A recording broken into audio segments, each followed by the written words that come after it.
বন্ধুরা, আসসালামু কিচেনের আবারও আজকে দুটো রেসিপি নিয়ে চলে এসেছি। দেখুন বন্ধুরা, আপনাদের দাদা এই যে বাজার থেকে নোটে শাক নিয়ে এসছে। এই নোটে শাক আর এই যে চিংড়ি মাছ, নোটে শাক দিয়ে চিংড়ি মাছ রান্না হবে। আর এই যে এইটা হচ্ছে বাক্সির নদীর চিংড়ি মাছ, লাল চিংড়িকে বলে। এই চিংড়ি মাছ দিয়ে সরু করে আলু, টমেটো, পেঁয়াজ দিয়ে রান্না করব। রেখে রেখেছিলাম, এবার কেটে নেবো শাকগুলো নতুন দিয়ে। এরপর আর সব নেবো না।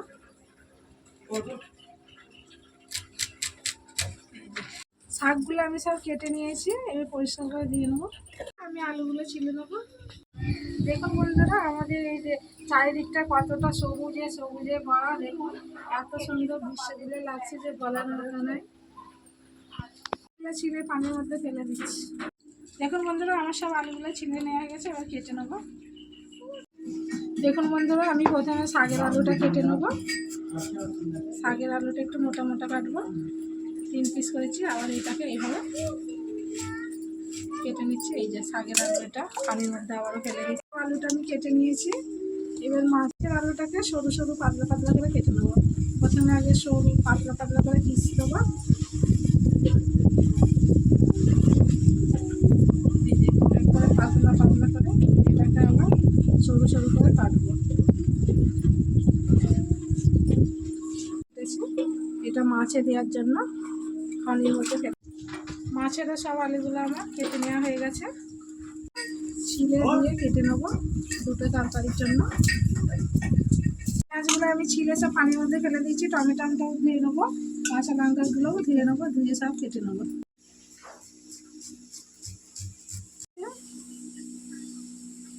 টমেটোটা কেটে নিচ্ছি মাছের দেওয়ার জন্য সরু সরু করে। সব টমেটোটা কাটা হয়ে গেছে। কাঁচা এখান দিয়ে চালা করে তার মধ্যেখান দিয়ে লঙ্কাগুলোও কেটে নিয়েছি। আমি জায়গায় নিয়েছি কড়াই, তার মধ্যে বসে দিচ্ছি মাছটা ভাজার জন্য। কড়াই এই যে মাছটা নুন দিয়ে দেবো, নুন হলুদ দিয়ে মাখিয়ে নেবো। হলুদ দিয়ে দেবো, এটাকে ভালো করে মাখিয়ে নেবো। হলুদ মাখানো হয়ে গেছে। কড়াই আমার গরম হয়ে গেছে বন্ধুরা। মাছটা ভাজার জন্য আমি সাদা তেল দিয়ে দিচ্ছি কড়াইয়ের মধ্যে। তেলটা গরম হলেই মাছটা গরম হয়ে গেছে, তার মধ্যে মাছগুলো ছেড়ে দেবো।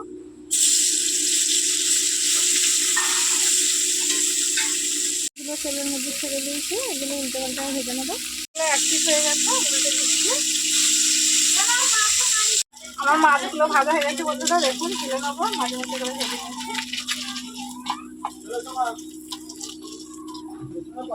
মাছগুলো আমার ভাজা হয়ে গেছে। মাছগুলো আমার আবারও ভাজা হয়ে গেছে, আবার তুলে নেবো এই মাছগুলোর মধ্যে।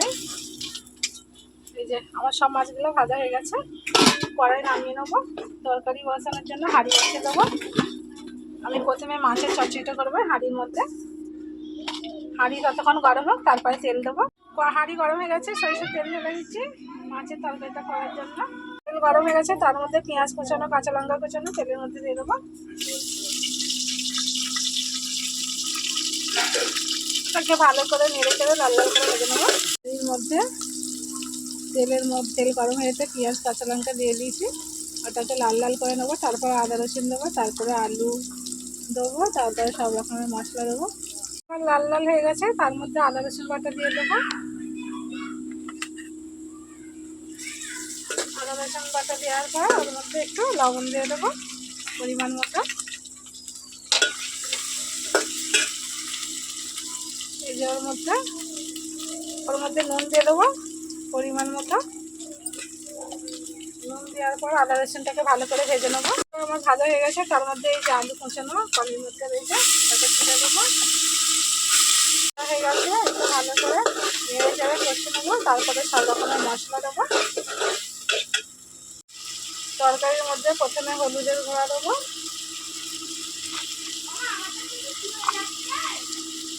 লঙ্কার গুঁড়া দেবো,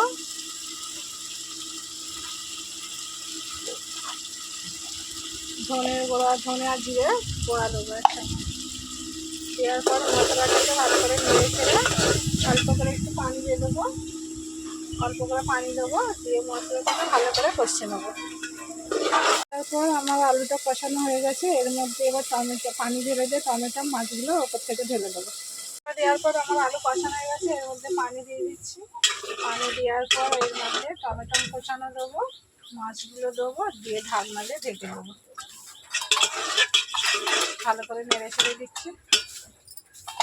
যে কোঁচানো টমেটোগুলো উপর থেকে এভাবে দিয়ে দেবো।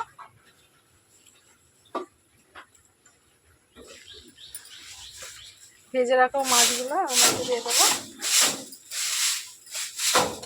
দেওয়ার পর ভালো করে একটু ঠিক করে দেবো, তারপরে ঢাকনাতে ঢেকে দেবো। আমি তুলে একটু দেখে নেবো আমার তরকারিটা হয়ে এসছে, আর একটু বাকি আছে, আবার ঢাকনাতে ঢেকে দেবো, একটু পরে নামিয়ে নেবো। আমি খুলে দেখে নেবো আমার তরকারিটা পুরো রেডি হয়ে গেছে। যে আমার তরকারিটা পুরো রেডি, দেখতেও যতটা সুন্দর লাগছে খেতেও ততটা টেস্টি। তেল ওপরে কেমন ভেসে উঠেছে বুঝবুঝ করছে। এবার আমি হাঁড়িটা নামিয়ে ঢেলে নেবো। চুলো থেকে হাঁড়িটা নামিয়ে নিচ্ছি, তরকারিটা আমি ঢেলে নেবো।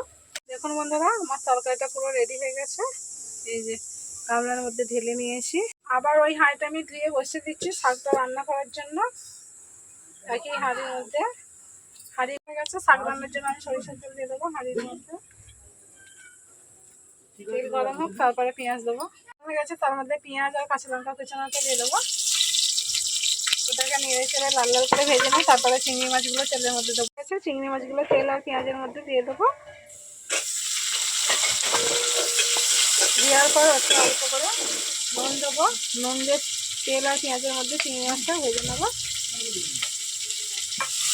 এটাকে লাল লাল করে ভেজে নেবো। চিংড়ি মাছটা ভালো হয়ে গেছে, তার মধ্যে একটু আদা রসুন বাটা দিয়ে দিচ্ছি, দিয়ে ভালো করে নেড়ে চেড়ে আদা রসুনটাকেও ভেজে নেবো। এই যে আমি শাকের জন্য আলু কেটে পানির মধ্যে রেখে দিয়েছিলাম, সেই আলুগুলোও তুলে নেবো। ওর মধ্যে সব আলুগুলো আমার দেওয়া হয়ে গেছে।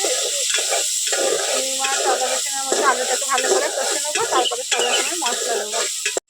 প্রথমে আমি হলুদের গুঁড়া দেবো, লঙ্কার গুঁড়া দেবো, কাঁচা লঙ্কা আছে যেহেতু অল্প করেই দেবো লঙ্কার গুঁড়োটা, একদম অল্প করে। শাক মিষ্টি মিষ্টি ভালো হলে ভালো লাগবে না। তার সাথে দেবো ধনে আর জিরা গুঁড়ো, অল্প করে পানি দিয়ে দেবো, দিয়ে মশলাটাকে ভালো করে কষে নেবো।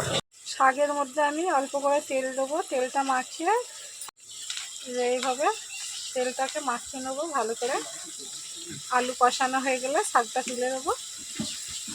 মশলা দেওয়ার পর আলুটা আমার কষানো হচ্ছে, কষানো হয়ে গেছে, তার মধ্যে শাকটা তুলে দেবো। শাকটা আমার সব তুলে দেওয়া হয়ে গেছে। ভালো করে একটু ঢাকনা দিয়ে ঢেকে দেবো। ঢাকনা দিয়ে ঢেকে দিচ্ছি।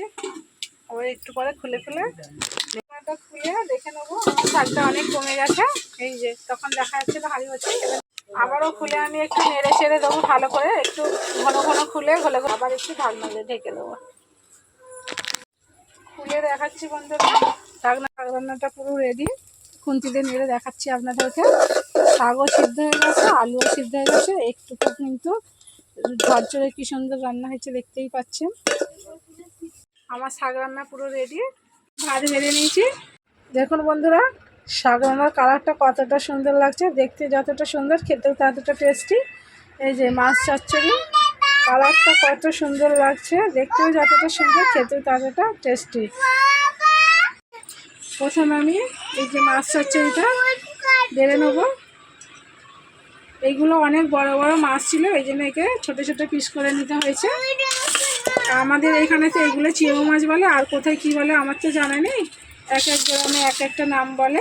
শাকটাও বেড়ে নিয়েছি।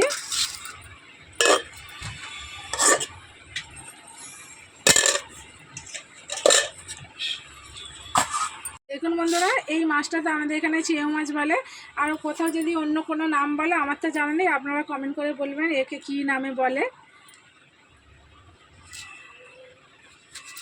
প্রথমে আমি শাক রান্না দিয়ে ভাতটা খাচ্ছি।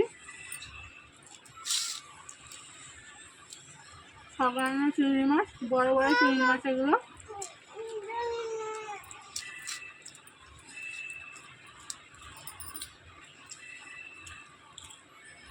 খুব সুন্দর হয়েছে বন্ধুরা সাজানোটা। বাচ্চাদের ফোন হাঁটতে নেই, সেই দাদাটা মারবে ফোন করেছিল।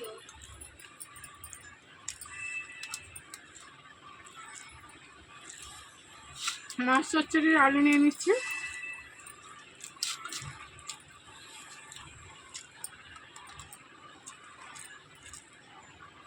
মাছের পিস নিয়ে নিচ্ছি।